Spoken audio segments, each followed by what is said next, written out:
So we said that in Java, there are only a few types of loop statements.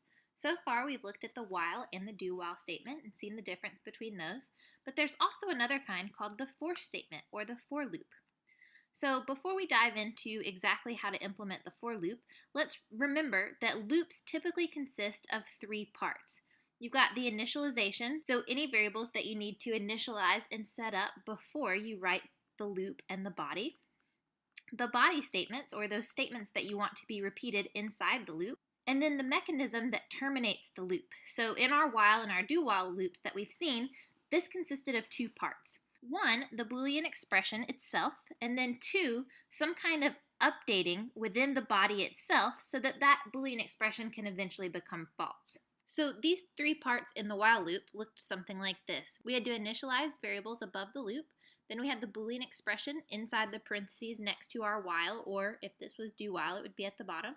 And then we had the body, and that body statement had to include our update statement so that this condition could evaluate to false. So the for loop is a little bit different.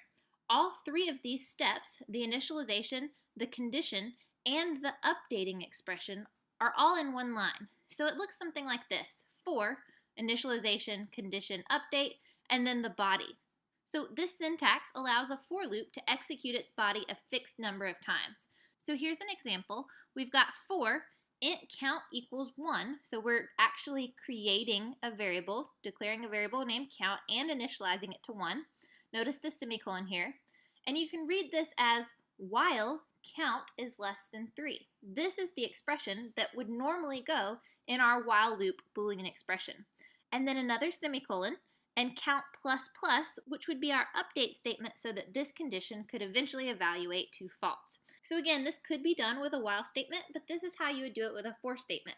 So since we have all three of these things in one line here, let's examine what the flow of control of the for statement would look like.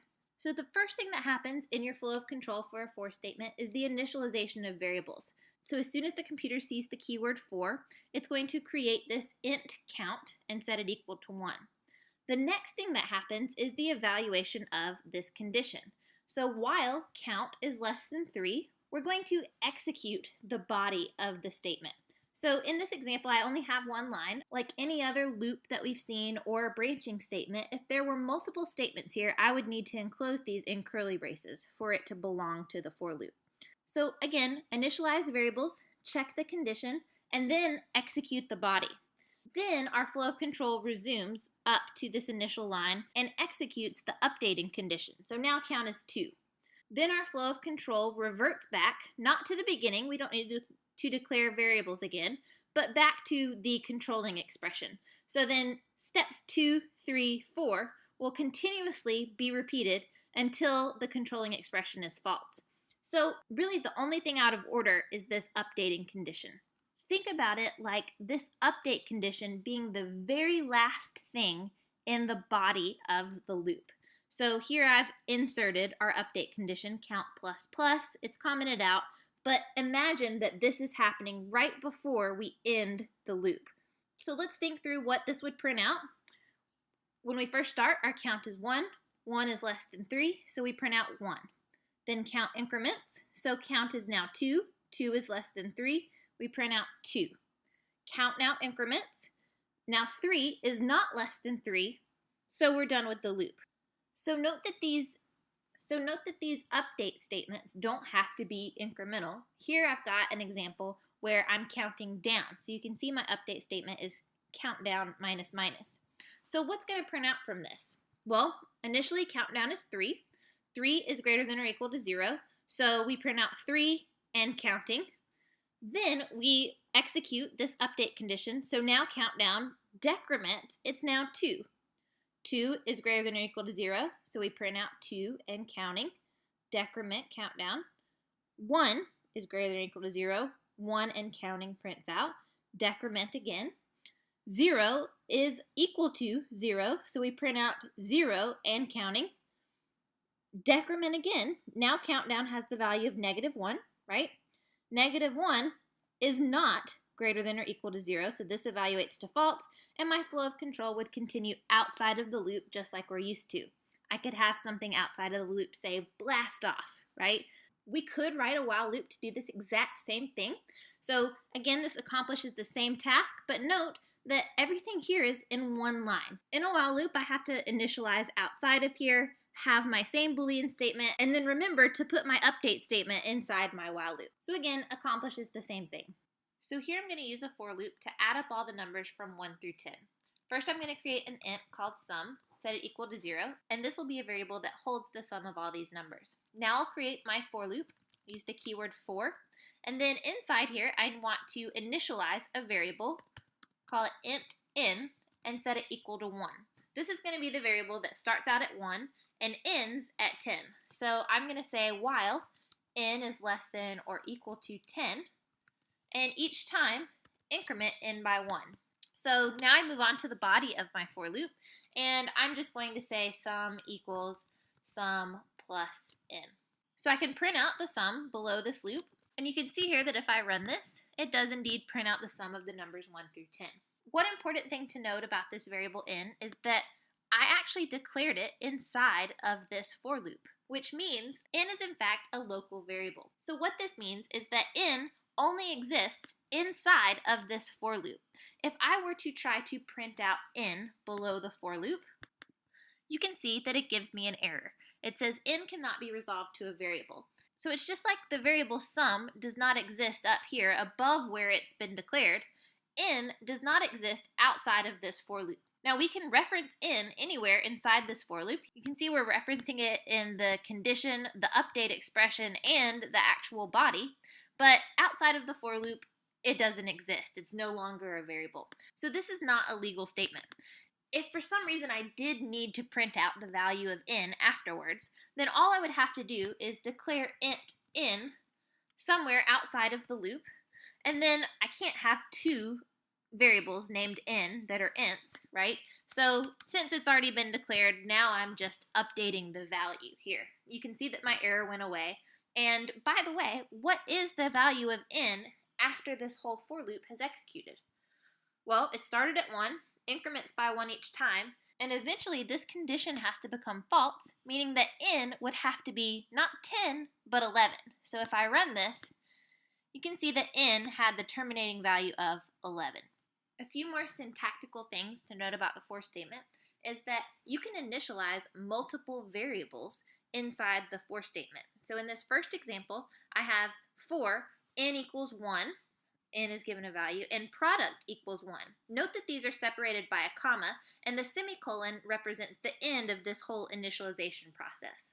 I can do the same thing with my update expressions. So in this example below, you can see that here's my double initialization. I only have one Boolean expression, and then I have two different updating expressions, again separated by commas. In one, I'm updating the value of product, and then in the other, I'm updating the value of n. And this also shows you that you can do more than just increment and decrement. Here, product equals product times n. So that works also. Also note that both of these accomplish the exact same tasks. In this first example, we have a for loop where we have two initializations, one Boolean condition, and one updating expression.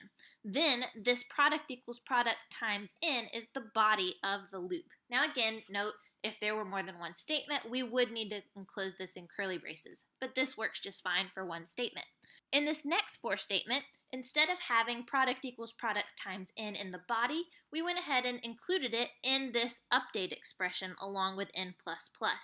Then there's no need for a body of the for loop because everything that's going to be executed is happening inside the for loop parentheses. So we go ahead and put a semicolon after the for loop, indicating that there is no more body. These actually function the exact same way. So again, I can have multiple initializations, multiple updating expressions, but only one Boolean expression is allowed at any time. Now note that this can be compound, like you've seen in branching and other looping examples, but eventually even compound statements all come down to either being true or false. So now we're going to look at several examples to see what the output of these for loops would be. I strongly encourage you to pause this video and think through what the output will be yourself before playing and actually seeing the results. So take a moment to look at the first example. This example prints out the value of n, starting at n being 1, then 2, 3, and 4. After the execution of this for loop, n will have the value of 5, though that will not print out. So if we run it, you can see that it prints out 1 through 4. Now let's look at the next example. Here we've got for n equals 1, while n is less than or equal to 3, n minus minus, we print out the value of n. So what will print out? This code will actually cause an infinite loop. So we've seen infinite loops in while and do-while loops, but for loops, even though they're count controlled, can have infinite loops also. Why? Because n is 1. While n is less than or equal to 3, which is true, we're going to decrement the value of n. So we print out 1, and on the next iteration, n has the value of what? 0, right? Because we decremented. 0 is less than or equal to 3, so we're going to print 0, decrement, -1. And you can see that as long as I'm decrementing n, we're always going to have a value less than 3. So if I run this, you can see that I have an infinite loop. And it's getting out of control very fast, so I'm going to abort the program. What prints out in this next example? This will print n starting at the value 0 all the way till the value 9, right? So if I run it, you can see that it prints out the numbers 0 through 9. And last but not least, what does this example print out? Well, we may be tempted to say that it prints out the value of n from 1 all the way to 9, including 9, right? But it actually does not. And if you inspect this closely, you'll see the reason it does not is because there's a semicolon after this for loop. This semicolon indicates to the computer that there is no further body of the for loop. So what this is, even though I've indented it, is this is just a print line statement that follows the for loop. It does not reside within the actual loop. So now take another moment to try to figure out what will print out. So this loop does still execute, right? We start with n being 1, 1 is less than or equal to 9. There's no actual body to compute, but then we continue to increment into 2, 3, and so on. So this loop will end when n is no longer less than or equal to 9. Since we're only incrementing by 1, this means that by the time I get outside this loop to this print line statement, n is going to have the value of 10. So if I run this, you can see that n has 10. Now again, if I had not declared n outside of here, if n had only been declared inside this for loop, then n would have been that local variable that we talked about, and we would not have been able to print out the value of n here. So in designing loops, one of the most important decisions you have to make is how you will control the number of iterations of that loop. The word iterations here means how many times that loop will repeat. So if you know the number of iterations beforehand, like you know that you want to print out the numbers 1 through 5, then you can use a count-controlled loop. Count-controlled lends itself well to a for loop. So if the numbers of iterations is not known beforehand, then one option is to prompt the user to stop. Two different ways to prompt the user is you can, 1, ask the user before you iterate the loop. We've seen things like this where we ask the user if they want to continue, enter yes or no.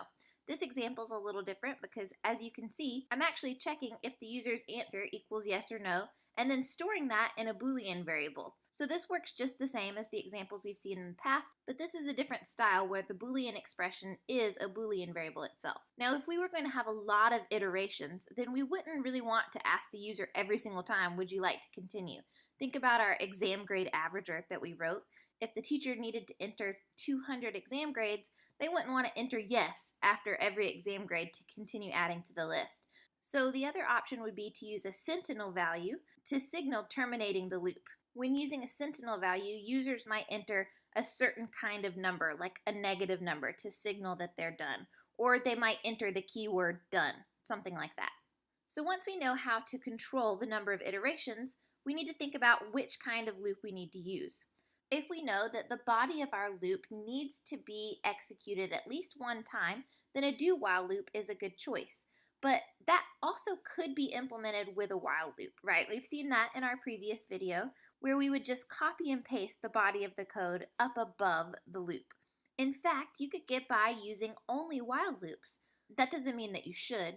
Do while loops and for loops are there to help you code more efficiently and make your code more legible.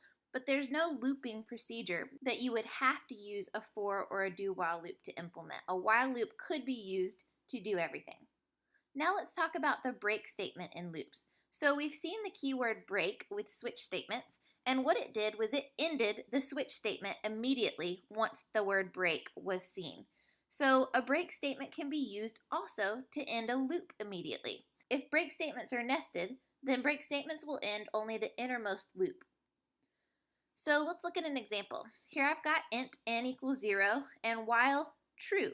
So first of all, if we just look at this while true without looking at anything else inside the body here, we can see that there's absolutely no way to make this loop ever false. So we have set up an infinite loop, but we're using a break statement inside. So here I say if n is greater than 10, then break. Print out n, a comma, and then increment n. So if n starts out at 0, 0 is not greater than 10, so I skip over the break statement. You see how that works? The computer never saw the break statement. So I print out 0 and a comma, increment to 1. Same thing here. 1, same thing here. 1 does not make this condition true, so I print out 1, comma, increment to 2. I continue in this fashion, printing out 1, 2, 3, 4, 5, 6, 7, 8, 9, 10. And when n is 11, then this statement is now true, so I hit the break statement and flow of control resumes outside of the loop. So this break statement terminated this infinite loop. Now the correct way to use this would be to put a break statement inside of some kind of branching statement. Otherwise, you would reach the break statement on any iteration of the loop. So break statements can be confusing. It's not really good practice to use them, and there's never a case where you absolutely have to use them. This is actually poorly designed, and the better way to do this is shown below. So here again, n equals 0, while n is less than or equal to 10, we want to continue this. This accomplishes the same task. So just for some further practice, take a moment to pause and see if you can figure out what prints out from this loop. So we're going to be printing out the word hello, but let's determine how many times we need to print out hello.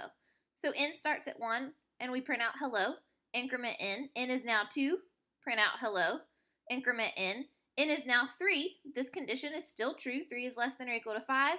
If n is 3, which it is, then we break. So we only print out hello twice for n equals 1 and n equals 2, then we print out the word done. We said that the break statement terminates the innermost loop, even though we have something nested inside of this while loop. These aren't loops, this is just a nested if-else statement inside of a while loop, which we've seen is perfectly legal to do. But when I hit this break statement, it does not break the if-else statement, it in fact breaks the loop. So a flow of control resumes after the loop anytime I hit this break statement. There's also a continue statement in loops. It's very similar to a break statement where it ends the current loop iteration, but with continue, execution will pick up at the next iteration. So if I hit a continue statement, it essentially just skips over the rest of the body of that loop. So like break, continue only affects the innermost loop statement in which it resides. So this is our previous example, except I've replaced break with continue. And so now how many times does hello print out? Hello should print out when n is 1, when n is 2, then when n is 3, we say continue, so we skip over the hello statement, increment n to 4, then when n is 4, we print out hello, when n is 5, we print out hello, when n is 6, we no longer are inside this loop. So hello prints out 4 times here when n equals 1, 2, not 3, but 4 and 5, whereas in the previous example with the break, hello only printed out twice for n being 1 and n being 2. So again, break and continue are not suggested for you to use, but they are there for your disposal, and you should be able to recognize what they do if you come across these in code. When we start using loops, and especially more complex things like nested loops, then it's very easy to lose track of what our variables are. So it's really important to monitor what the values are of those variables as your program executes. So use the methods that you've learned in this class, like debugging, actually using the debugger in your IDE, like Eclipse has a built-in debugger. And sometimes you may need to insert temporary print line statements in your program and actually watch the values of the variable change. That can help you figure out where a bug is in your program. Last but not least, Java has a special for statement called the for each statement, and these are used with Java's list-like structures. There are a lot of different list-like structures in Java. Most you will get to later on in this course, but so far the only one you've been introduced to are enumerations. So you can use this for each statement. It's just a shortened version of a for statement that helps you iterate through a list structure like enumerations. So if I have an enumerated type called suit representing the different suits of the cards, clubs, diamonds, hearts, and spades, then an easy way to iterate through this would be to use a for each statement where I say for, and I create a variable of the type of my list-like structure. Here I've got the type suit. I named it next suit. You can name it whatever you want. And then you just use the colon, and we have this special syntax called suit.values. Now again, if this was your enum movie rating, then you would say movie rating, my rating, whatever you want to call it, colon, movie rating dot values. Note the parentheses here. Then you can do whatever you'd like inside the loop. So for each iteration of this loop, this variable next suit that you've created is going to hold the next item in this list. So this is a special syntax to help you easily iterate through Java's list-like structures, and you'll practice more with this later on.